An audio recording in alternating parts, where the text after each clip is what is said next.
A'udzubillahi minasyaitonirrajim. Bismillahirrahmanirrahim.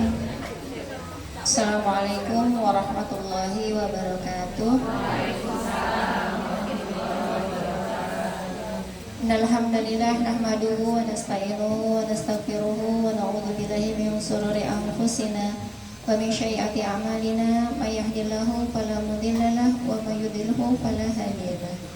Asyhadu an la ilaha illallah wa asyhadu anna Muhammadan abduhu wa rasuluh. Rabbi shrah li sadri wa yassir li amri wahlul 'uqdatam min lisani yafqahu qawli, amma ba'd. Allahumma inna nas'aluka ilman nafi'ah wa rizqan thayyibah wa amalan mutaqabbalan. Ibu yang dirahmati Allah, alhamdulillah hari ini masih tetap semangat bersama-sama untuk bermuhasabah diri, bersama-sama untuk bisa menjadi pribadi yang lebih baik, bersama-sama saling mengingatkan untuk tetap merasa bahwa diri kita lebih banyak salah daripada kebaikannya. Maka jangan bosan-bosan untuk muhasabah diri, untuk introspeksi diri daripada menginterogasi. Karena tugas kita adalah menilai diri sendiri, bukan menilai orang lain. Menilai berdasarkan apa yang sudah kita lakukan dan apa yang belum bisa kita lakukan tapi sedang kita ikhtiarkan. Karena sejatinya apapun yang kita ikhtiarkan semata-mata kita harapkan hanya mengharap ridho Allah Subhanahu wa ta'ala. Shalawat serta salam kita aturkan kepada junjungan kita Nabi besar Muhammad Sallallahu Alaihi Wasallam, yang semoga saja kita mendapatkan syafaat dari beliau di akhir zaman nanti, di yaumil kiamah nanti, atas izin Allah Subhanahu wa ta'ala. Karena kita seringnya Bu ya mengharapkan bahwa kita menjadi bagian dari yang bisa meminum air di telaga Kautsar. Kita mengharapkan bahwa kita nanti yang dipanggil sama Nabi kita Muhammad Sallallahu Alaihi Wasallam ketika kita menyeberangi Sirat, sambil ditunggu oleh beliau di ujung jembatan Sirat, menunggu jangan sampai kita tertinggal masuk ke dalam surganya, ditunggu oleh beliau. Kita pengennya seperti itu, tapi kita seringkali lupa bahwa kalau mau mengikuti teladan kita, maka akhlak kita, maka contoh kita semata-mata bercontoh berkiblat kepada Nabi kita, Nabi besar Muhammad Sallallahu Alaihi Wasallam. Maka paling tidak kalau kita belum mampu seluruhnya mengikuti, ikhtiarkan apapun yang kita lakukan, apapun yang ingin kita perbaiki. Kiblat kita adalah bagaimana Allah ridho dan bagaimana Rasul kita contohkan. Hari ini kita mau ngobrol tentang apa Bu? Apa artinya tuh Bu? Gaya-gayaan pakai bahasa Inggris.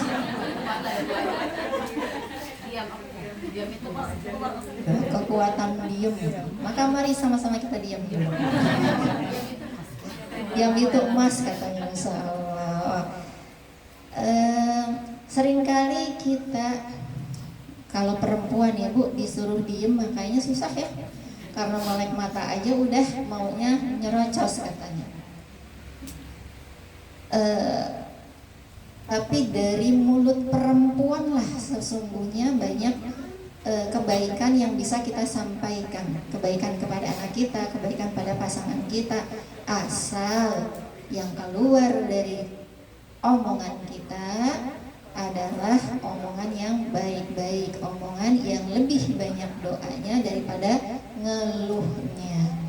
Maka dimulai dari sekarang, kalau mau bicara, kalau mau apa-apa, kita menjeda dulu apa yang ingin kita sampaikan, apa yang kita ingin utarakan, atau lebih baik diam. Apa Bu? Diam-diam ngerasanin. Diam sih, tapi diam sambil ngelirik, ngebatin.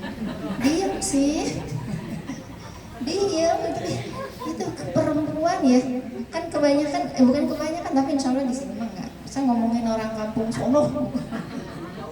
Diam Bu, diam. Sampai kadang-kadang suami serba salah kalau istri udah diam ya Bu. Ada kalau udah mamah udah diem, rumah serasa rumah hantu. Ketemu takut, nggak ketemu takut mamahnya ngilang ngabur katanya. Maka PR kita bisa mempertimbangkan kapan kita harus diam dan kapan kita harus berbicara. Ada kalanya diam itu lebih kita butuhkan ketika hati kita lebih banyak gejolaknya daripada tenangnya. Karena kalau hati kita sedang bergejolak, hati kita sedang banyak emosi, hati kita sedang pengennya marah, maka kalau kita buka mulut yang keluar apa, Bu? Ya itu nyerocos tadi, Bu. Apa-apa salah, Bu. Naik motor ada tiang di tengah, dimarahin tiangnya, Bu. Ngapain sih ini di tengah? Sudah bukannya minggir, gua mau lewat. Kalau lagi kesel kayak gitu ya. Galon yang biasanya emang ada di bawah tangga jadi salah, Bu, kalau kita lagi kesel. Ngapain ini galon di bawah tangga? Jangan terusin ya, orang kan dari dulu di situ tempatnya. Maka kita mau tidak mau harus mulai belajar diam dalam tempat yang benar. Karena ternyata ketika kita diam dalam tempat yang benar, justru di saat itulah pertolongan Allah akan datang. Sama ketika kita ngobrolin tentang, hari ini kita akan membahas banyak tentang ayat-ayat di surat Al-Imran, surat tentang keluarga Imran yang bukan nabi tapi namanya diabadikan di dalam Al-Quran. Pasti punya keistimewaan ya, Bu? Punya keistimewaan, punya sejarah yang bisa menjadi contoh bagi kita semua sebagai umatnya, sebagai hambanya, sebagai umatnya Nabi Muhammad, sebagai hambanya Allah. Karena Al-Quran adalah cerita yang Allah sampaikan kepada Nabi kita, Nabi besar Muhammad Sallallahu Alaihi Wasallam. Cerita yang Nabi nggak pernah ngalamin tapi tahu ceritanya. Kalau bukan Allah yang maha mengetahui, kalau bukan Allah yang maha kuasa, siapa yang bisa menceritakan peristiwa beratus-ratus tahun sebelum kelahiran Nabi? Siapa yang bisa menceritakan secara detail semua kejadian? Tidak ada yang luput yang diterima ceritanya oleh Nabi kita selain Allah Subhanahu wa Ta'ala. Maka nggak ada ya, Bu, Al-Quran itu bohong, itu nggak ada. Al-Quran sumber kebenaran. Bahkan ya, Bu, kalau kata Ustadz Yazid bilang gini, seluruh Al-Quran di dunia dikumpulkan lalu dicemplungkan ke dalam lautan, Bu ya. Misalnya ada orang yang saking bencinya sama Islam, maka seluruh Al-Quran dikumpulkan, dicemplungkan ke dalam lautan, dalam waktu 2 hari bisa kembali, Bu. Kembalinya bukan tuing diangkat, bukan. Tinggal kumpulin penghafal Al-Quran dari Indonesia, kumpulin penghafal Al-Quran dari Malaysia, dari Brunei, dari Afrika, dari Amerika. Karena di setiap negara pasti ada penghafal Al-Quran.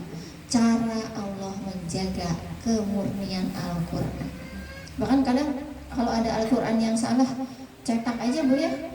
Nanti didengerin sama yang sudah paham, yang sudah hafiz Quran 30 juz, itu dia akan tahu ini kayaknya salah nih, harusnya nggak ada kata ini. Masya Allah cara Allah menjaga Al-Quran. Maka Al-Quran adalah sumber kebenaran. Maka ketika Nabi Yahya mengadu kepada Allah tentang bagaimana dia, di surat Al-Imran itu dari ayat 41 sampai berikutnya dikisahkan bagaimana beliau ketika sudah di usia renta tapi belum dikaruniai anak. Rabbi habli minas sholihin, itu terus, Bu, yang didoakan karena beliau yakin bahwa Allah mampu menjadikan segala sesuatu. Keyakinan beliau dari apa, Bu? Dari ketika dia sering sekali nengok keponakannya, siapa, Bu? Maryam, Ibu. Kita seringnya ditambahin Siti depannya, Siti perempuan, ya. Makanya kalau lagi umroh atau haji dipanggilnya dulu Mas Siti, gitu, nggak perempuan. Ibunda Isa, Maryam ya, Bu ya, ketika beliau sering sekali nengok Maryam yang sedang di istilahnya apa ya, Bu? dipasrahkan ya Bu sama orang tuanya di mihrabnya, karena dulu kan ibunya Maryam, siapa Bu ibunya? Hana, bernazar kepada Allah kalau nanti diberikan anak laki-laki maka akan aku nazarkan ia untuk berkhidmat kepadamu ya Rabb, mensucikan dirinya di mihrabnya. Tapi qadarullah yang lahir perempuan, tapi karena sudah bernazar maka ia serahkan ke dalam bimbingan Allah. Nah setiap kali nengok itu Nabi Yahya sering sekali melihat Nabi, bukan Yahya, kok Yahya mah anaknya siapa Bu? Zakaria, kenapa diam aja? Mentang-mentang judulnya diam kok diam? Diam benerin apa nggak tahu nih? Padahal udah dites dari tadi Bu, nggak ada yang betulin. Maka ketika Nabi Zakaria nengok keponakannya, setiap kali pula banyak buah-buahan yang nggak ada di musimnya, tapi ada di sana. Kali aja di sana dapat durian gitu Bu ya, kan diharap nggak ada. Maka ketika ditanya, dari mana semua makanan ini? Hadza min fadli Rabbi, ini dari karunia-Nya Allah. Maka dari situlah semakin yakin beliau bahwa Allah mampu mengadakan yang tidak ada sekalipun. Maka dalam diamnya, nggak pernah itu beliau nggak punya anak, dia lapor ke sana ke sini, ikhtiar ke sana ke sini, cukup dalam diamnya mengingat Allah. Maka bagaimana diam kita yang bisa menghadirkan pertolongan Allah? Yang pertama adalah diam dalam ingatan kita kepada Allah, diam dalam zikir kita kepada Allah. Lapor Nabi Zakaria kepada Allah, ya Rabb, hamba sudah setua ini, tapi belum ada yang mampu meneruskan dakwah hamba ya Rabb. Rabbi habli minas sholihin. Maka belum selesai dalam sholatnya ketika beliau bermunajat kepada Allah. Kan sering sekali ya Bu kita bilang kalau dalam sholat banyakin doa, karena disitulah waktu terdekat kita sama Allah. Dicontohkan oleh Nabi Zakaria, belum selesai sholatnya masih dalam kondisi berdiri, masih dalam kondisi takbiratul ihram. Datang malaikat Jibril yang mengabarkan, kamu nanti akan punya anak. Anaknya Allah yang langsung kasih nama yaitu Yahya. Anaknya nanti namanya Yahya. Maka dalam diamnya Nabi Zakaria, dalam zikirnya Nabi Zakaria mengingat Allah, ia meyakini bahwa segala takdir terbaik datang dari Allah yang maha melakukan segala sesuatu, yang maha kuasa atas segala sesuatu. Diamnya dalam rangka mengingat Allah. Maka kita nih Bu, PR-nya kalau lagi kesel, lagi kecewa, lagi sebel, diam, tapi ingat Allah. Diamnya kita bukan ingat salahnya orang yang lagi kita sebelin. Karena kalau diamnya kita mengingat kesalahan orang lain, diamnya kita mengingat sebelnya kita, hati kita jauh dari tenang. Di surat Al-Imran ayat 193, diam terbaik itulah yang dicontoh, yang diajarkan oleh Allah tuh, disuruh sama Allah tuh, bahwa keadaan terbaik seorang hamba adalah dia selalu mengingat Allah, baik dalam keadaan berdiri, dalam keadaan duduk, maupun dalam keadaan tidur. Ini penafsirannya ada banyak. Duduk bisa jadi ketika kita dalam keadaan kondisi ekonomi stabil, kondisi ekonomi yang cukup. Kalau dalam keadaan berdiri bisa jadi kita dalam kondisi ekonomi kita yang sedang naik. Kita tetap harus dalam rangka semua yang Allah kasih kepada kita, fasilitas kita, dalam rangka mengingat Allah, dalam rangka zikir kepada Allah. Pun dalam keadaan tidur, artinya apa? Dalam keadaan kita paling bawah, ekonomi kita mungkin dalam keadaan sedang terpuruk.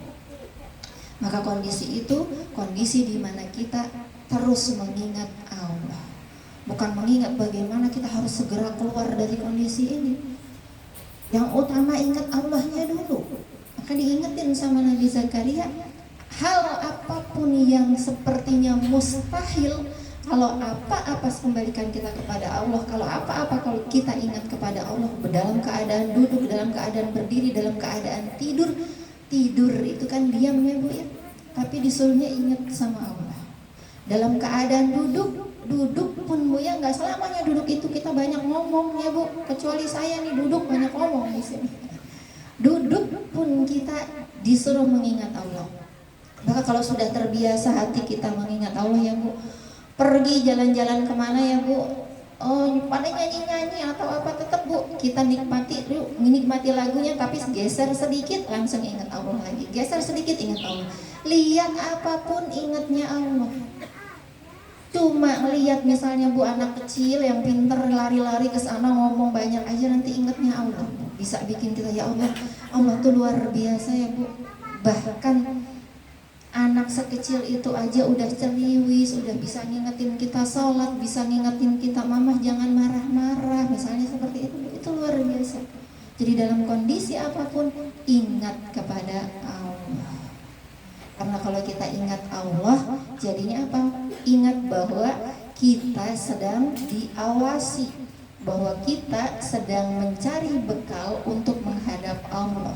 Maka diamnya kita bukan lagi diam tentang memikirkan apa yang mau kita kumpulkan untuk hidup di dunia, tapi apa yang mau kita bawa untuk akhirat kita. Karena dunia mah gak ada habisnya Bu. Kita ngerasa bahwa hidup kita tuh nanti bisa sampai 70-80 tahun. Maka kita habis-habisan merancang semua kehidupan dunia kita. Bahkan 10 tahun ke depan kita udah memikirin ya Bu, nanti kalau anak kuliah nih, ini nanti persiapan untuk anak kuliah kita, ini untuk nanti kalau anak sudah selesai kuliah, nanti kalau nikah, habis nikah nanti rumahnya di mana, oh ya udah nanti tanah yang sebelah sini buat anak kita. Kita sudah merancang sampai seperti itu. Maka jangan lupa kita merancang bagaimana kita nanti meniti jalan pulang kita ke akhirat.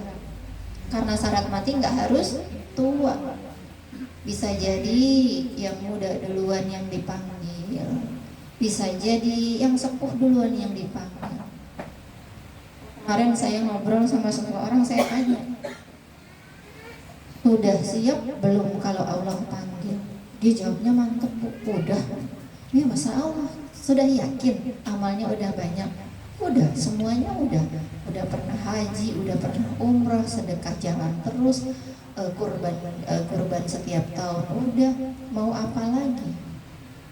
Sampai segitu yakinnya ya. Saya cuma bilang Masya Allah ya, seandainya saja hitungan amal itu bisa kita hitung sendiri, maka luar biasa para guru kita ya.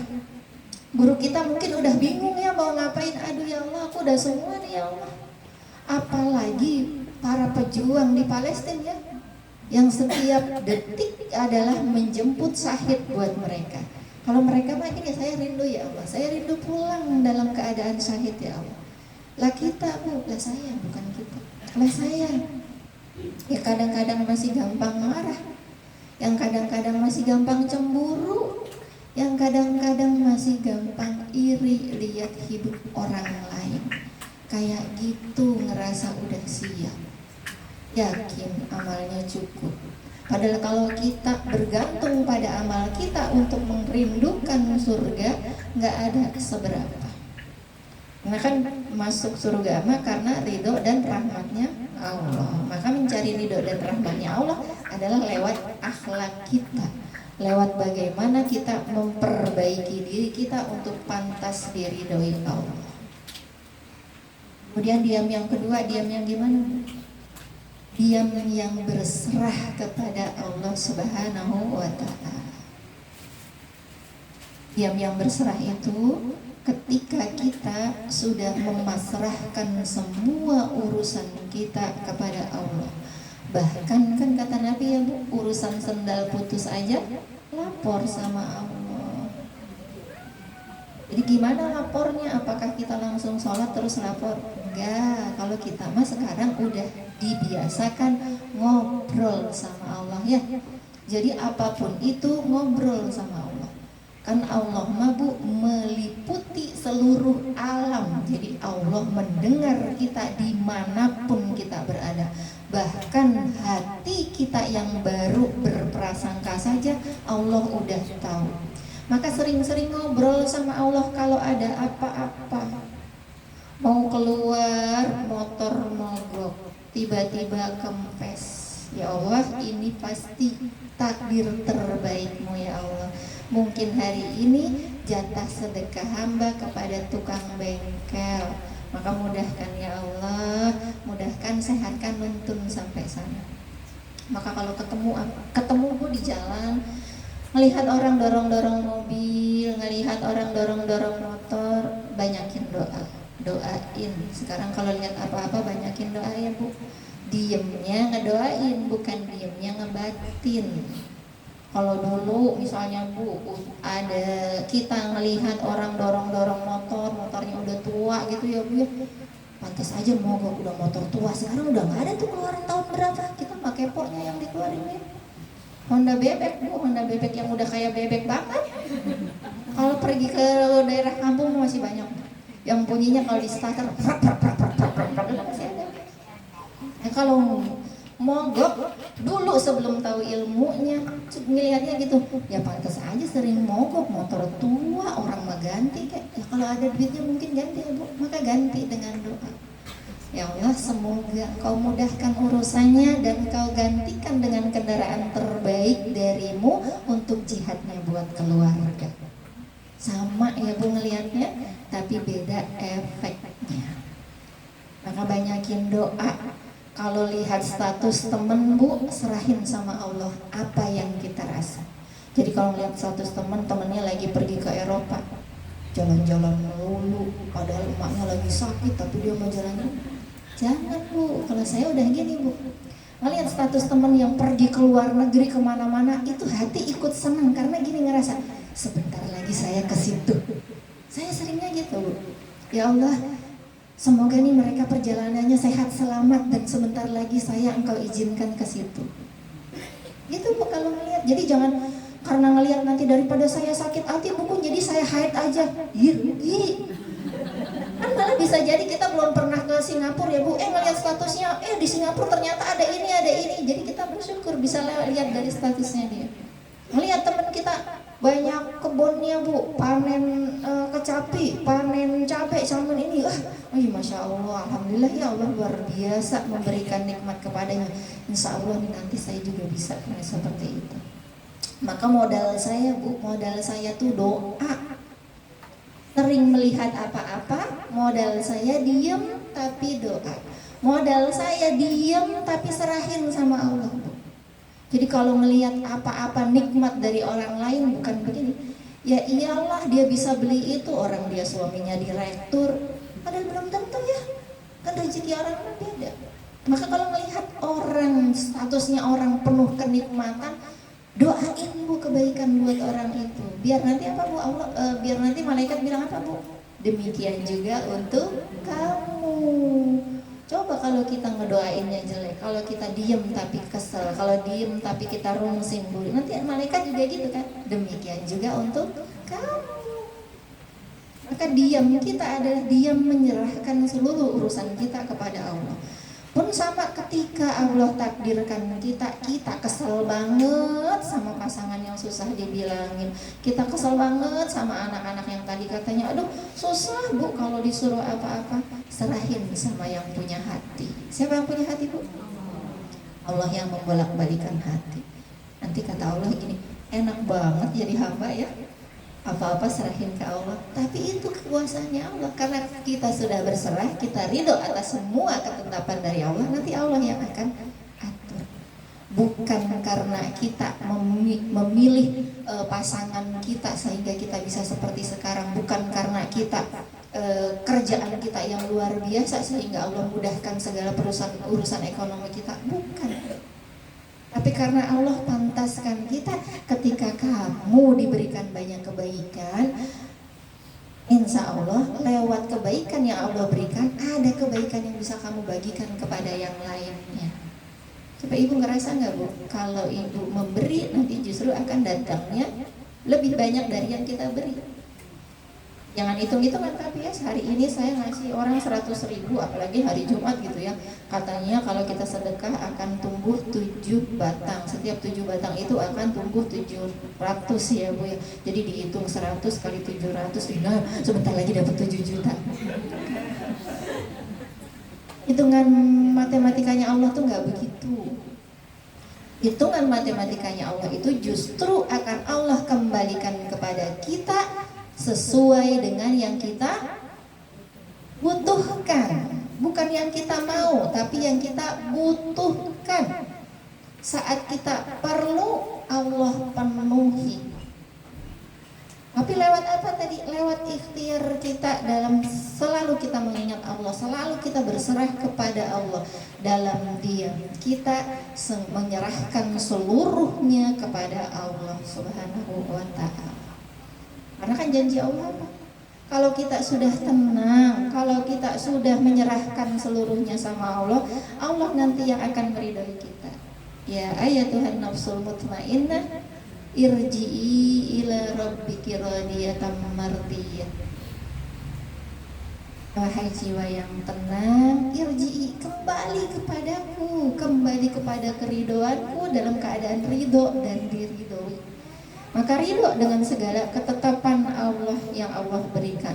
Ridho ketika Allah takdirkan, misalnya Bu ya, kita lihat anak orang lain kayaknya enak banget ya, anaknya itu jadi seperti harapan semua orang, kuliahnya di tempat terbaik, lulusnya dengan cum laude, semuanya baik-baik aja, kayaknya hidupnya enak banget. Dunia medsos mah yang ditampilin yang enak-enak ya Bu. Iya, anaknya wisuda ditampilin, anaknya dapat piala ditampilin, jalan-jalan ditampilin.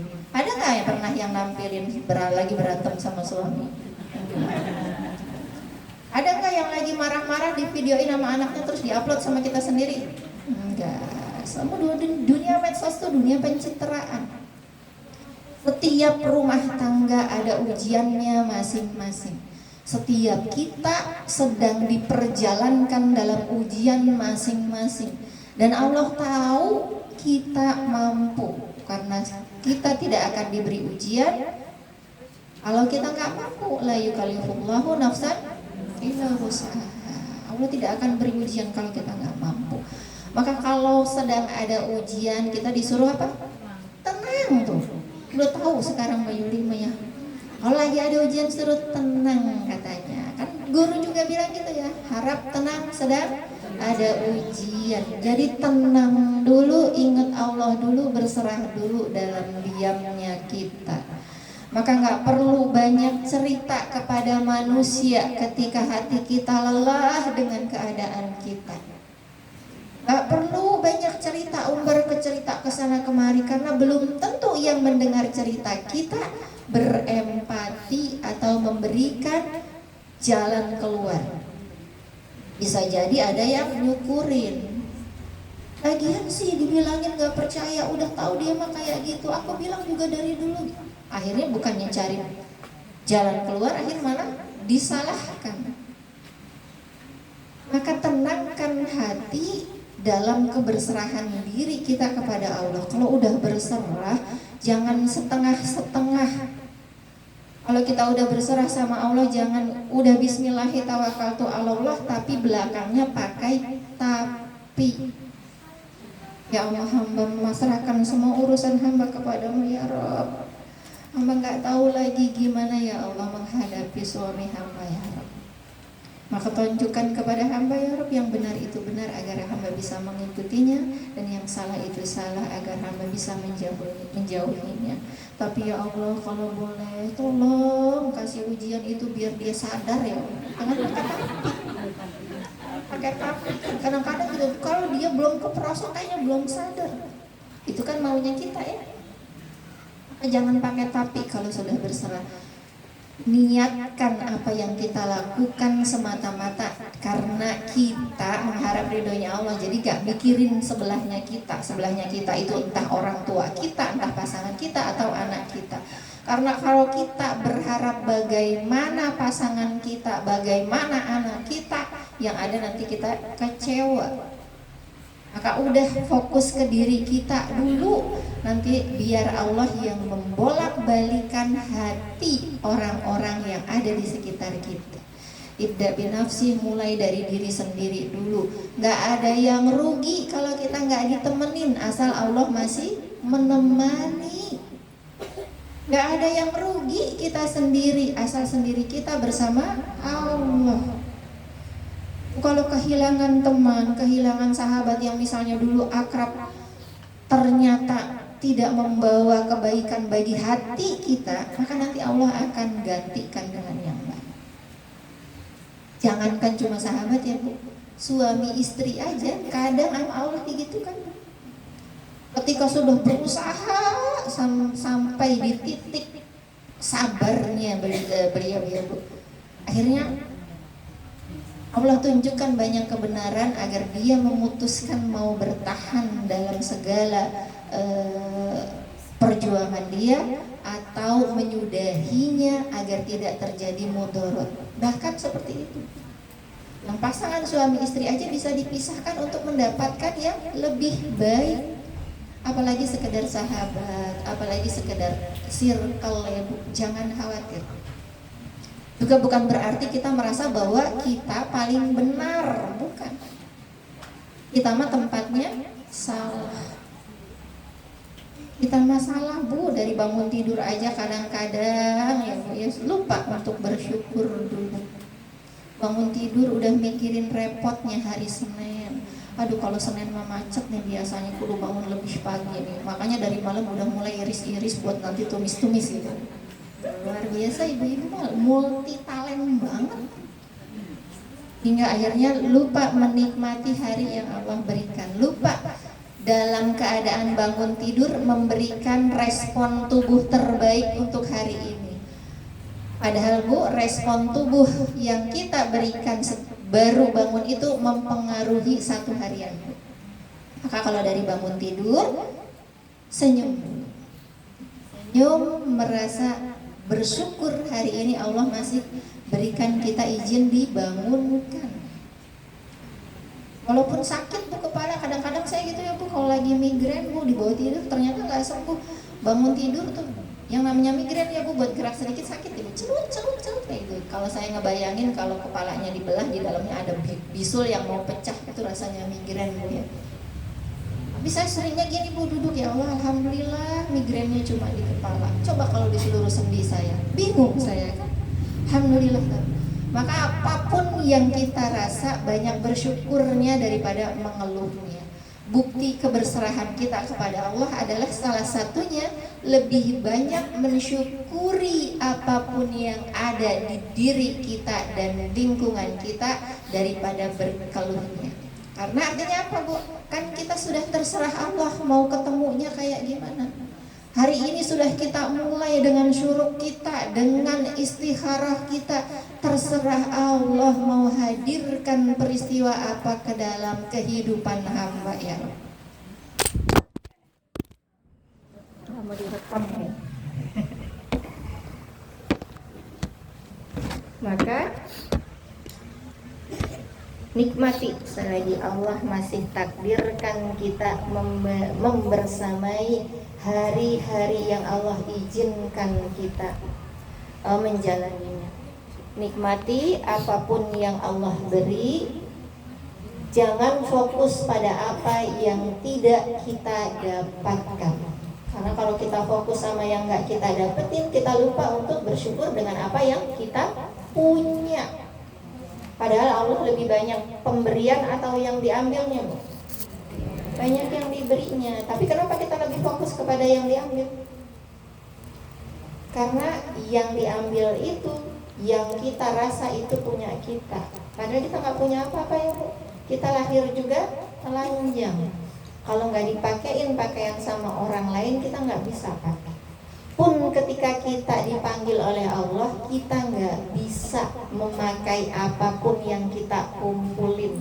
Bisa nggak Bu, ketika kita mau meninggal, kita berwasiat Bu sama orang-orang, nanti tolong ya itu cincin berlian yang ada 5 dipakein semua di tangan kiri, Gelang saya yang ada 2 dipakai di tangan kanan. Nggak bisa ya Bu, karena syariatnya nggak boleh ada yang menempel di badan kita. Nggak boleh dibawa kan, maka buat apa ngumpulin yang nggak dibawa? Maka buat apa ributin yang nggak dibawa? Buat apa ributin yang orang lain nggak bisa beri kepada kita? Misalnya qadarullah ya Bu, Allah takdirkan kita perempuan ini Bu ya, mungkin dulu waktu pembagian tulang rusuk absen, jadi sekarang jadi tulang punggung. Masya Allah ya Bu, perempuan ya, padahal harusnya jadi tulang rusuk, ada, tapi sekarang yang qadarullah harus jadi tulang punggung. Bisa jadi karena suaminya sakit. Dulu sewaktu sehat bisa menafkahi, tapi sekarang perempuan-perempuan hebat pilihan Allah dipilih untuk bisa menjadi perawat suaminya sekaligus menjadi tulang punggung keluarganya.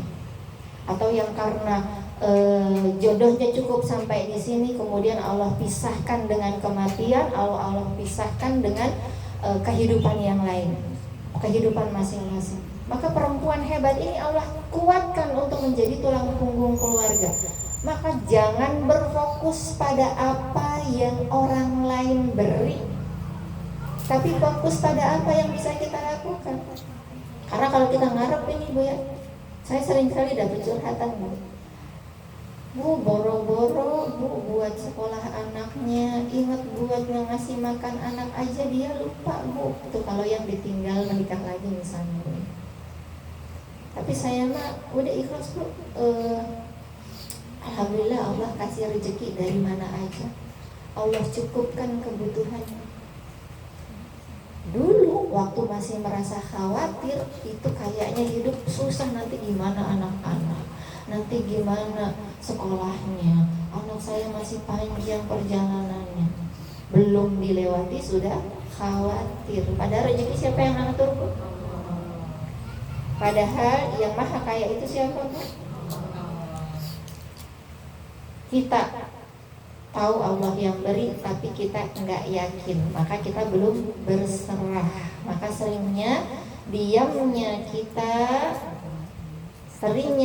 kita bukan menyerahkan kepada Allah, tapi lebih kepada fokus pada apa yang orang lain enggak bisa beri kepada kita. Ya Allah, gue gini amat ya Allah, punya laki enggak ngerti amat, misalnya gitu ya. Apakah dengan diam ngebatin seperti itu akan menyelesaikan masalah? Enggak, dibatin begitu, enggak dibatin begitu. Maka diamnya kita berserah kepada Allah sepenuh jiwa, hadir utuh, sadar penuh. Hadir utuh itu menghadirkan jiwa kita di hadapan Allah dan sadar penuh bahwa semua yang Allah takdirkan kepada kita, semua kejadiannya itu aku yakin Allah perjalankan dengan sebaik-baik perjalanan.